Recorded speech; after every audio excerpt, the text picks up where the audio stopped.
Então, muito obrigada pelo convite, Dutti. E eu me preocupei com o tema sobre que nós temos que conversar, que seria fronteiras entre ciência e arte. E me perguntei no que eu poderia contribuir como lógica, matemática, lógica, a essa discussão. E pensei em conduzir a minha participação, quando nós tivermos o TED a ser levado ao ar, pensei em como eu poderia argumentar que a lógica contribui de uma certa forma, pode contribuir para essa discussão das fronteiras ou das inter-relações entre ciência e arte, porque eu não acho que há uma fronteira. O que eu acho, de fato, é que ciência é arte e arte é ciência. Uma contribui fortemente para o desenvolvimento da outra e elas estão fortemente, intrinsecamente relacionadas entre si. Então, no que a lógica poderia contribuir? Em primeiro lugar, eu pensei em começar dizendo que hoje, contemporaneamente, nós podemos dizer que seja lógica. E creio que uma melhor abordagem, não seria uma definição, seria pensarmos a lógica como a ciência que estuda a razão. E como tal, que razão? Só do ser humano? Por enquanto estudamos a do ser humano.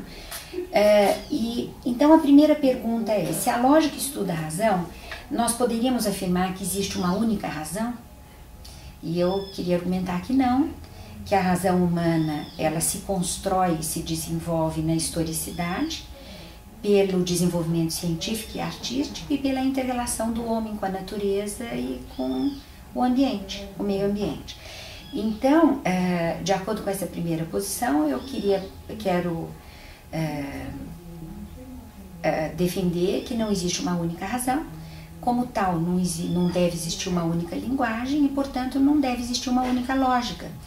Só que costumamos chamar Aristóteles o pai da lógica, com seus trabalhos com a teoria do silogismo no século IV a.C. E do século IV a.C. até o início do século XX, portanto 24 séculos, com o desenvolvimento da filosofia, da matemática e da ciência em geral, argumentou-se sempre que existia uma única lógica, que seria a lógica aristotélica, que hoje nós chamamos de lógica clássica, e que na verdade era considerada uma área da filosofia. Mas com o desenvolvimento da matemática durante o século XIX, com problemas sérios que foram discutidos e que pareciam abalar os alicerces da matemática no comecinho do século XX, a lógica passou por um desenvolvimento muito interessante e ela deixou de ser considerada simplesmente como uma área da filosofia. Passou a se caracterizar como um fundamental para os fundamentos da matemática e hoje nós sabemos que ela tem uma interrelação muito forte com a filosofia, com a matemática, com a ciência cognitiva, com a linguística, com a computação, com a inteligência artificial e com a arte. E então eu queria conduzir a minha fala no nosso programa para estudar relações possíveis entre a estética, a ética e a lógica. Eu vou argumentar que a ética, para se desenvolver, ela tem que estar fundamentalmente baseada na estética e a lógica fundamentalmente baseada na ética, já que a lógica deve ser a teoria do pensamento deliberado, como tal, que deve servir para o desenvolvimento da ciência. Para pensarmos bem, portanto, conseguimos capturar através da lógica a base, os fundamentos, as leis do bom raciocínio. Nós não devemos possuir simplesmente virtudes como a honestidade e a sinceridade intelectuais e um amor pela verdade, mas precisamos ter as melhores e maiores concepções morais. Bom, e nesse sentido, nós estaríamos trabalhando com verdades pragmáticas, no sentido de Peirce. Nós não vamos defender que haja uma única verdade absoluta, a ser expressa pela lógica, descoberta pela ciência e a ser expressa pela arte. Nós temos verdades contextuais, que segundo um lógico brasileiro, Newton da Costa, nós temos uma teoria de quase verdade, que seriam verdades parciais, no sentido de verdades que evoluem em busca de uma verdade mais absoluta para um futuro infinito lá para o fim dos tempos. o que a ciência procura expressar através das teorias são o que nós chamamos de verdades parciais ou quase verdades, que seria um tipo de verdade pragmática. E com o desenvolvimento da ciência, o que busca a ciência? Capturar, através de leis expressas nas várias áreas do conhecimento, o que a ciência busca é que expressar através de leis as regularidades da natureza. A ciência busca expressar essa regularidade e a arte, através dos tempos, também na historicidade, busca exprimir essa regularidade, não agora através de leis como a ciência, mas através da expressão do belo dessas regularidades. Eu também vou querer argumentar que a ciência e a arte procuram expressar essa regularidade através das áreas do conhecimento e através da expressão do belo.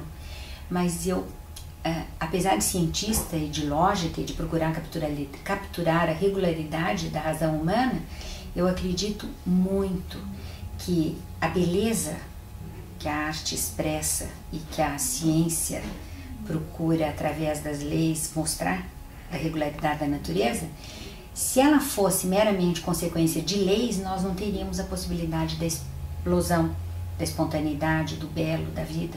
Então, quero argumentar que, apesar da regularidade da natureza e da possibilidade de expressarmos essa regularidade através de leis, a arte existe porque essa regularidade também é baseada no acaso, que, como diz Charles Peirce, corresponde à liberdade da natureza.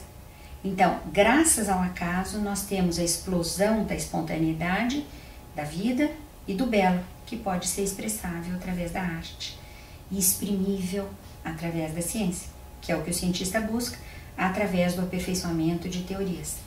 Se a mente humana, que é expressada através da ciência e da arte, ela não possuísse um talento original para poder alcançar, capturar as verdades da natureza,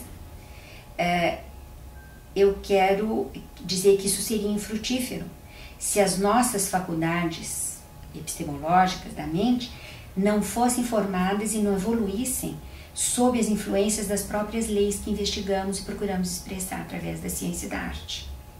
Então, toda explicação científica de um fenômeno natural, eu considero que seja uma hipótese, como diz Peirce, de que há alguma coisa na natureza à qual a razão humana é análoga. Se nós considerarmos, como Peirce, a estética, a ética e a lógica como as chamadas por ele ciências normativas, nós vamos ver uma intrínseca relação que existe entre o belo e a base do raciocínio humano, que se expressa pela ética no caminho entre estética e lógica, para poder servir de base para o raciocínio científico, para o desenvolvimento da ciência e para o desenvolvimento da arte, ao lado da ciência, através da história.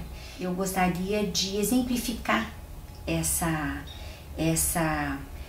imbricação entre ciência e arte, talvez através de um homem na história ocidental que seja o exemplo disso que nós estamos falando, Leonardo da Vinci, que representa exatamente o imbricamento do primeiro artista que também pode ser considerado cientista no mundo ocidental e do primeiro cientista artista.